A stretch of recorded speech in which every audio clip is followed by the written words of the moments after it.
मेरे प्यारे बच्चों, नमस्कार। सेंट जेवियर की ऑनलाइन क्लासेस में आप लोगों का स्वागत है।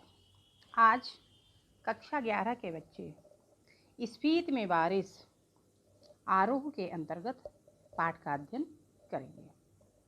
ठीक है बच्चों। तो बच्चों एक बात सुन लीजिए, आप हमारे चैनल को सब्सक्राइब करें और बेल आइकॉन दबाएं ताकि आने वाले वीडियोस की जानकारी सबसे पहले आपको प्राप्त हो। ठीक है बच्चों। तो आज का पाठ है स्फीत में बारिश। सबसे पहले हम इनके लेखक का परिचय जान लेते हैं। तो इनका जीवन परिचय इस प्रकार है।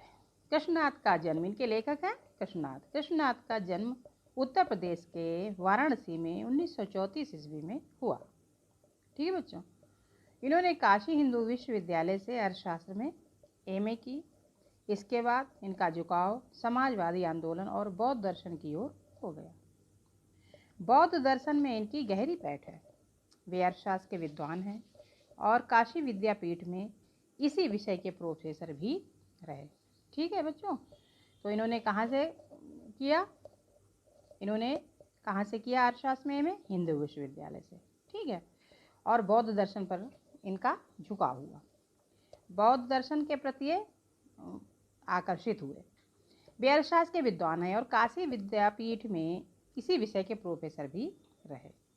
इनका अंग्रेजी और हिंदी दोनों भाषाओं पर समान है, यानी जैसे ये हिंदी बोलते थे वैसे अंग्रेजी भी बोलते थे। वे दोनों भाषाओं की पत्रकारिता से जुड़े रहे।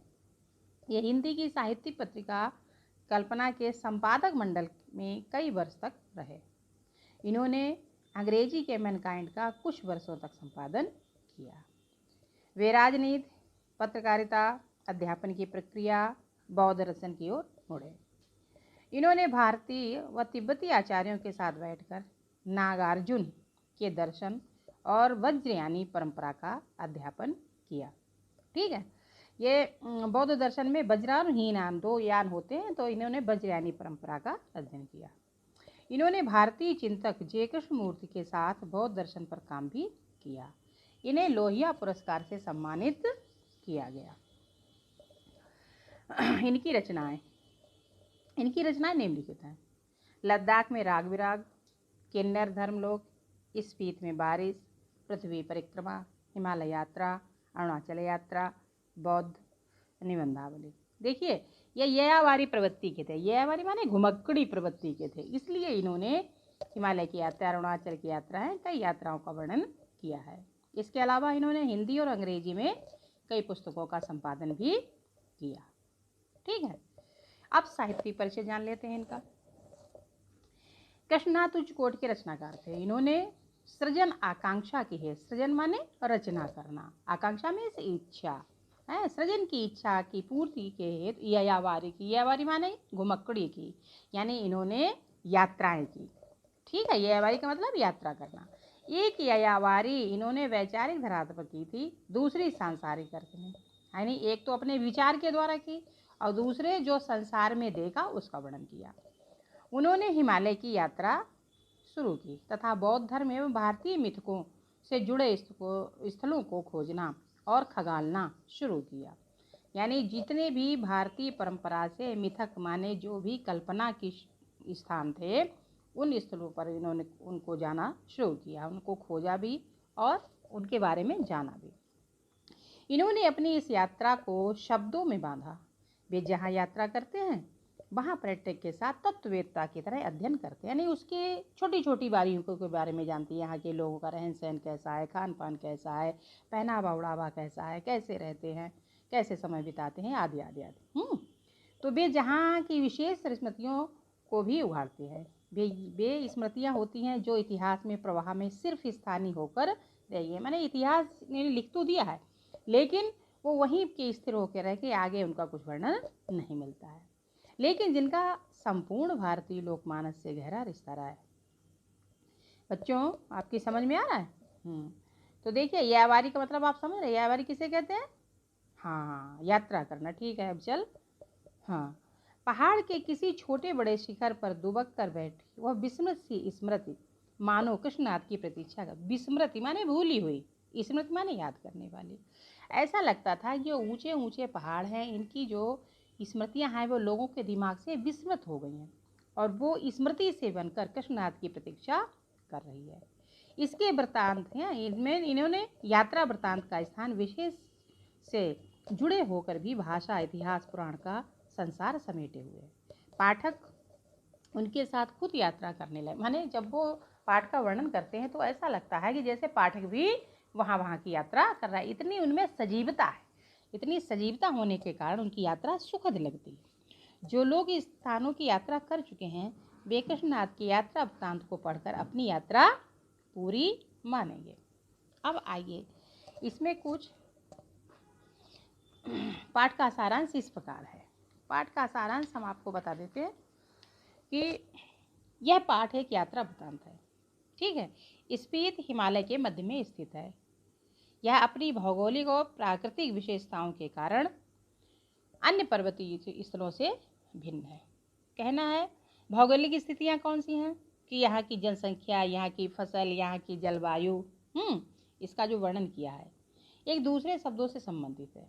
यहाँ दुर्गम क्षेत्र, दुर्गम माने जहाँ जाना कठिन हो, ऐसे क्षेत्र में स्पीति के रहने वाले लोगों के लिए कठिनाई भरे जीवन का वर्णन किया है। यानी स्पीति में रास्ता दुर्गम है, यानी आने जाने का साधन नहीं है, रहने का भी साधन नहीं है, खाने पीने के भी लिए उपलब्ध नहीं, फिर भी लोग यहाँ रहते हैं। कुछ युवा पर्यटकों का पहुँचना स्पीति के पर्यावरण को बदल सकता है। यानी जब युवा पर्यटक वहाँ जाते हैं तो उन लोगों को देखकर जो वहाँ के निवासी हैं स्थानीय, उनको बड़ी प्रसन्नता होती है। तो ऐसा लगता है जैसे यहाँ का पर्यावरण या वातावरण बदल जाता है या बदल सकता है।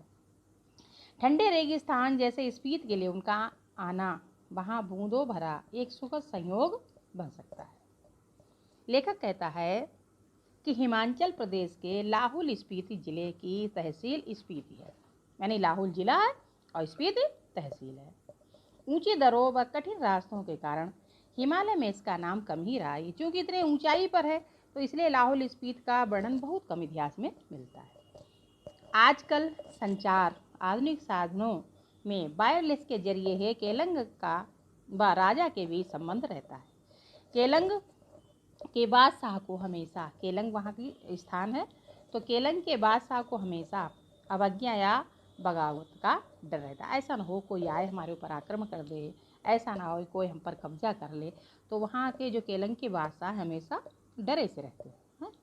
यह क्षेत्र प्रायः स्वायत्त रहा है, यानी स्वतंत्र रहा है, चाहे कोई भी राजा रहा हो।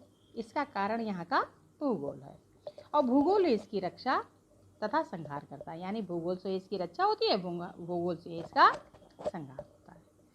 पहले राजों का हरकारा जाता था। पहले जो राजा होते थे, हरकारा मीन्स समझ रहे हो आप लोग, हरकारा मीन्स होता है डाकिया। तो पहले राजा का क्या जाता था, हरकारा जाता, मतलब डाकिया जाता था। और तो उसके आने तक अल्प बसंत बीत जाता था, अर्थात 6 महीने बीत जाते थे। अल्प बसंत माने 6 महीने बीत जाते थे। जोरावर सिंह हमले के समय स्पीति के लोग घर छोड़कर भाग गए। और घर छोड़कर क्यों भागे कि यहाँ के लोग लड़ना नहीं जानते, वो अपनी रक्षा करते हैं। तो वो क्या करते हैं, कोई आता है या तो चुपचाप आंख बंद करके बैठ जाते हैं या कहीं चुपचाप निर्जन स्थान पर निकल जाते हैं ताकि वो सुरक्षित रहे। ठीक है, तो जब ऐसा होता है तो घर छोड़कर जब भाग जाएंगे, स्वाभाविक है जब घर खाली रहेंगे तो आने वाले लोग लूट ही लेंगे।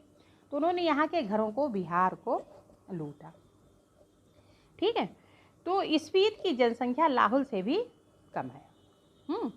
1901 में यहाँ 3231 लोग थे। कब? 1901 में। अब यहाँ 34,000 लोग हैं, माने 34,000, 34,000। लाहौल स्पीति का क्षेत्र 12,210 वर्ग किलोमीटर है। यहाँ जनसंख्या प्रति वर्ग मील बहुत कम है। भारत को यहाँ का प्रशासन ब्रिटिश राज्य से मिला। ब्रिटिश माने जब हमारे यहाँ अंग्रेज शासन करने आए तो वो लोग यहाँ आए और इसका जो राज्य था वो भारत को सौंपा। अंग्रेजों ने 1846 ईस्वी में कश्मीर के राजा गुलाब सिंह से यहाँ का प्रशासन लिया था। यहाँ के राजा कौन थे पहले? गुलाब सिंह। यानी जब अंग्रेज आए तो 1846 में उन्होंने सबसे पहले क्या किया, ब्रिटिश राज ने उनसे ये प्रशासन ले लिया ताकि वे पश्चिमी तिब्बत के ऊन वाले क्षेत्रों में जा सके। यानी तिब्बत जहाँ पर भेड़ रहती है, लोग भेड़ का पालन करते हैं और ऊन पैदा करते हैं। लद्दाख मंडल के समय यहाँ का शासन स्थानीय राजा को नोनो कहते हैं, तो नोनो द्वारा चलाया जाता था। आजकल के में कुल्लू के असिस्टेंट कमिश्नर के समर्थन से नोनो काम करता था। यानी अंग्रेजी काल जब था, अंग्रेजों का समय था, तब कुल्लू में असिस्टेंट कमिश्नर के समर्थन से नोनो काम करता था। स्थानीय लोग इसे अपना राजा मानते थे। 1873 ईस्वी में स्पीत रेगुलेशन में राहुल व स्पीत को विशेष दर्जा दिया गया, यानी लाहुल और स्पीत को। ठीक है, तो यहाँ पर अन्य कानून लागू नहीं होते, यानी वहाँ पर उनका अपना ही कानून चलता है और अपने ही नियम चलते हैं।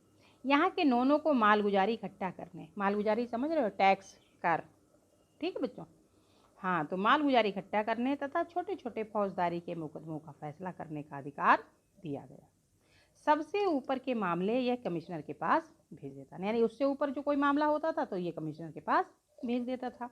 और कमिश्नर कहाँ रहता था? कुल्लू में, समझ रहे हो। तो 1960 में इस क्षेत्र को पंजाब राज्य में तथा 1966 में हिमाचल प्रदेश बनने के बाद राज्य के उत्तरी छोर पर जिला बनाया गया। अब ये कहाँ है? लाहौल स्पीति हिमाचल प्रदेश में। ठीक है, स्पीत में 31.42 और 32.59 अक्षांश उत्तर तथा 77.26 और 78.42 पूर्व देशांतर के बीच स्थित है। समझ रहे हो बेटा? हाँ, यहाँ चारों तरफ पहाड़ हैं। इसकी मुख्य घाटी स्पीत नदी की घाटी है, यानी स्पीत नाम की नदी है जो उस नदी के नाम से ही घाटी जानी जाती है। स्पीत नदी तिब्बत की तरफ से आती है तथा किन्नौर जिले में बहती हुई सतलज में मिलती है। लेखक पारा नदी पिंकी घाटी के बारे में भी मान भाई से सुना है। किसके सुना है? मान भाई से। यह क्षेत्र अत्यंत बीहड़ और वीरान, बीहड़ मतलब बहुत घना है और वीरान है, यहाँ पर कोई भी लोग नहीं रहते हैं। तो यहाँ लोग रहते कैसे हैं? अब सवाल ये उठना, जब इतना भयंकर है, वीरान है, बीहड़ है, तो कैसे लोग रहते हैं? तो स्पीत के बारे में बताने पर यह सवाल लेखक से पूछते हैं कि ये 8-9 महीने शेष दुनिया से कटे रहते। मतलब क्यों कटे रहते हैं 8-9 महीने? क्योंकि यहाँ बर्फ गिरती रहती है और बर्फ गिरने के कारण यहाँ नदियाँ जम जाती हैं, पहाड़ जम जाते हैं, आवागमन के साधन समाप्त हो जाते हैं। वे एक फसल उगाते हैं तथा लकड़ी व रोजगार भी नहीं है, फिर भी यहाँ रह रहे हैं क्योंकि यहाँ रहते आए हैं। देखिए, कहा गया है, यह तर्क से परे कीजिए, जननी जन्मभूमि से स्वर्गादप गरीयसी, यानी जन्मभूमि कैसी भी हो वो स्वर्ग से भी अच्छी होती है। तो जो लोग यहाँ जन्म लेते हैं, बड़े होते हैं, तो उनको इस यहाँ से प्रेम हो जाता है, प्यार हो जाता है, इसलिए वो इसको छोड़ना नहीं चाहते। स्पीत के पहाड़ लाहुल से अधिक ऊंचे, भव्य व नंगे। ठीक है, भव्य हैं लेकिन नंगे हैं, मतलब उन पर कोई वृक्ष आदि नहीं है, क्यों? इतनी बर्फ जमी रहती है। इनके सिरों पर स्पीत के नर नारियों का आर्तनाद जमा हुआ।